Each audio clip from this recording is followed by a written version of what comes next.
আতিকুর রহমান ভাই, একেবারে আপনাদের জোট, আমার যে প্রশ্নটা খুব সহজে, আপনাদের জোট যদি বলে এনসিপি জামাত, মানে বিএনপি ছাত্রদলের পক্ষ থেকে ওই ঘটনায় কিন্তু একটা কথা বলা হয়েছে যে সাধারণ জনতা ডিম নিক্ষেপ করেছে, কিন্তু অন্যান্য যে কর্মকাণ্ডগুলো করেছে সেটার সঙ্গে সরাসরি ছাত্র শিবির জড়িত। তো সেইটাতে কি বলবেন? আরেকটা বিষয় যেটা খুবই জানার ইচ্ছা, মানে বিএনপির সঙ্গে জামাতের বা জামাতের সাথে এনসিপির বা এনসিপির সঙ্গে বিএনপির, তাদের সঙ্গে এত অল্প সময়ে তাদের দূরত্বটা এত বেশি হচ্ছে কেন? শুধুমাত্র কি ক্ষমতার স্বার্থের কারণে, যে আপনারা ক্ষমতায় যেতে পারেননি বলে বিএনপির সঙ্গে আপনাদের দূরত্বটা এত বেশি বেড়ে গেছে? দেখুন, প্রথমত হচ্ছে আপনি অভিযোগ করেছেন নাসিরুদ্দিন পাটোয়ারি কারা হামলা করেছে সবাই জানি আমরা। অভিযোগও তো আপনার প্রমাণ উপস্থাপন করে সরকার গ্রেপ্তার করুক। যদি কোনো শিবির সেখানে এই কাজ করে থাকে, সরকার আইনশৃঙ্খলা বাহিনীর দায়িত্ব খুঁজে বের করুক।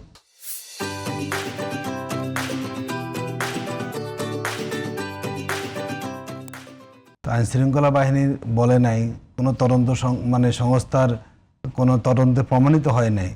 একটা দল অভিযোগ করলো আর দলের প্রতি, এটি কখনো সত্য না। আর নাসিরুদ্দিন পাটোয়ারিকে ছাত্র শিবির হামলা করবে কেন?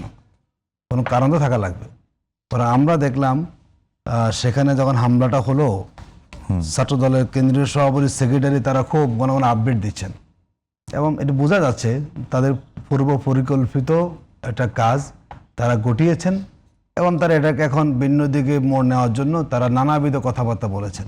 কিন্তু জনগণের কাছে অত্যন্ত স্পষ্ট দিবা লোকের মতো এই কাজটা কারা করেছেন এবং কোন প্রেক্ষিতে, এবং নাসিরুদ্দিন পাটোয়ারি কিছু কথাবার্তা বলেছেন, তারা সেই কেন্দ্রিকে মূলত তারা টার্গেটটা করেছেন। এটি সবাই জানে এই হামলা ছাত্রদল করেছে, বিএনপি করেছে। এবং কিছুটা জনগণকে একটু বোঝানো যে শিবির, তো শিবির কেন করবে? তো শিবির গ্রেপ্তার করুক, যদি শিবির করেই থাকে, কারা শিবির সেই শিবিরটা তারা গ্রেপ্তার করে প্রমাণ করুক। তা তো আসলে পারবে না। এটি আসলে কথার জন্য কথা বলা, অভিযোগ করা, এর সপক্ষে কোনো মানে বাস্তব কোনো প্রমাণ সেখানে নাই। আর ছাত্র শিবিরের এই কাজও না। শিবির কেন পাটোয়ারিকে হামলা করতে যাবে? এটা কারণ থাকতে হবে তো, এটা বলার জন্য। অনেক সময় তো আর ইদানিংকাল আমরা দেখি নিজের পক্ষের লোককে আক্রমণ করে অন্য প্রতিপক্ষকে হেনস্থা করা। এই ধরনের কাজের সাথে আমরা কোনো সম্পৃক্ত নেই। আমরা আদর্শিক সংগঠন হিসাবে এই ধরনের নেতিবাচক রাজনীতি আমরা কখনো করিনি, আমরা করার উৎসাহ প্রদান করিনি।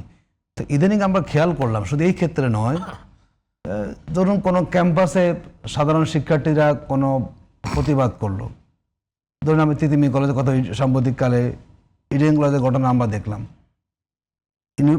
কলেজের ইন্টারনাল বিষয়ে শিক্ষার্থীরা বিক্ষোভ করে, এবং আমরা দেখলাম সব ছবিগুলো আমাদের সামনে ছিল, সেখানেও বলা হয় শিবির আছে। মানে আপনি কোনো একটা ঘটনা ঘটলে যদি সেটার কোনো কারণ উদ্ঘাটন না করে ছাত্র শিবির, এইটা একই প্রশ্ন কিন্তু আমিও করি, আসলে এই কথাটা কেন বলে যে যেখানে তার মানে হচ্ছে শিবির কি এমন কোন একটা ভীতির নাম হয়ে দাঁড়িয়ে গেছে? আপনাদের কোন কর্মকাণ্ডে এটা হচ্ছে এটা ভীতির কারণ? এটা হচ্ছে ভীতি না, এটা হচ্ছে ছাত্রদল এখন শিবির আতঙ্কে ভুগতেছে আসলে।